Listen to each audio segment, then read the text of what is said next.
ერთი დღით ადრე აღნიშნავს შობის ბრწყინვალე დღესასწაულს სომხური სამოციქულო ეკლესია. დღესასწაულთან დაკავშირებით თბილისში მცხოვრები ეთნიკური სომხები ეჩმიაძინის სახელობის ტაძარში შეიკრიბნენ, სადაც საღმრთო ლიტურგია აღევლინებოდა. წირვას პრემიერ-მინისტრი და ხელისუფლების წარმომადგენლები დაესწრნენ. სომხური სამოციქულო ეკლესია დღეს შობის ბრწყინვალე დღესასწაულს და ნათლისღებას აღნიშნავს. ამ დღესთან დაკავშირებით სომხურ საკათედრო ტაძრებში წირვა-ლოცვა აღევლინება. საქართველოში არსებულ მე-19 საუკუნის წმინდა ეჩმიაძინის სახელობის ტაძარში საღმრთო ლიტურგია ეპისკოპოსმა ვაზგენმა შეასრულა.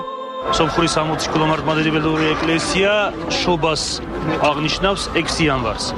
როგორც იყო ძველი კანონით. ყველა ეკლესიების ქრისტიანული მე-4 საუკუნემდე აღნიშნავდნენ 6 იანვარს და სომხური ეკლესია შეინახა ეს ძველი ტრადიცია. ქრისტიან ხალხს ულოცავ დღევანდელ დღეს მართალია სომხური სომხების ის არის ნათლიღება და შობა და ნათლიღება და მაგასთან ერთად ყველა ქრისტიანს ულოცავ დღევანდელი დღეს.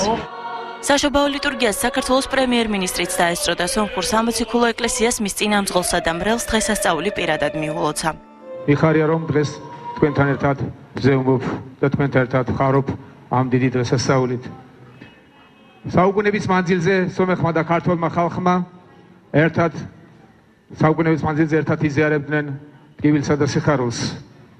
ისტორიის ქარტეხილებს ჩვენ მხოლოდ ერთად თანადგომით გაუძელით.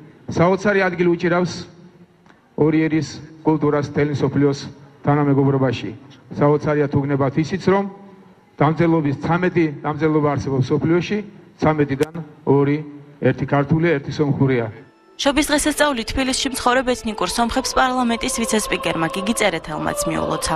ჩვენს სომეხ თანამოქალაქეებს, სომეხ ხალხს, ჩვენს ძალიან ახლო მეგობრებს, დებს და ძმებს მიულოცოთ ეს დღესასწაული, ქრისტესშობა, ჩვენ ვართ თანაზიარი სიხარულის, წარმატებების ერთად საუკუნეების განმავლობაში არის ეს ტრადიცია, ერთმანეთის დღესასწაულების გაზიარების და მილოცვის და ეს ძალიან კარგია, იმიტომ რომ ჩვენ ერთ ქვეყანაში ვცხოვრობთ და სირთულესაც და როგორც ვთქვი, წარმატებასაც ერთად, ასე ვთქვათ, ვიყოფთ. ღვთისმსახურების დასრულების შემდეგ პრემიერი სომეხთა მართლმადიდებელი ეკლესიის ეპარქიის კულტურულ, საგანმანათლებლო და ახალგაზრდულ ცენტრში გამართულ კონცერტსაც დაესწრო. ორი პატარა ერი საუკუნეების განმავლობაში ერთად იზიარებდნენ ტკივილსა და სიხარულს. ერთად გადაიტანეს ისტორიის ქარიშხალი, სწორედ ესაა საწინდარი იმისა, რომ დღევანდელ დღეს არსებობს ორი სახელმწიფო. დღესვე პრემიერ-მინისტრმა განაცხადა, რომ 17 იანვარს სომხეთში გაემგზავრება და ერევანში ოფიციალურ შეხვედრებს გამართავს. ივანიშვილის თქმით, სომხეთში ვიზიტი ორ ქვეყანას შორის ურთიერთობის კიდევ უფრო გაღრმავებას ისახავს მიზნად.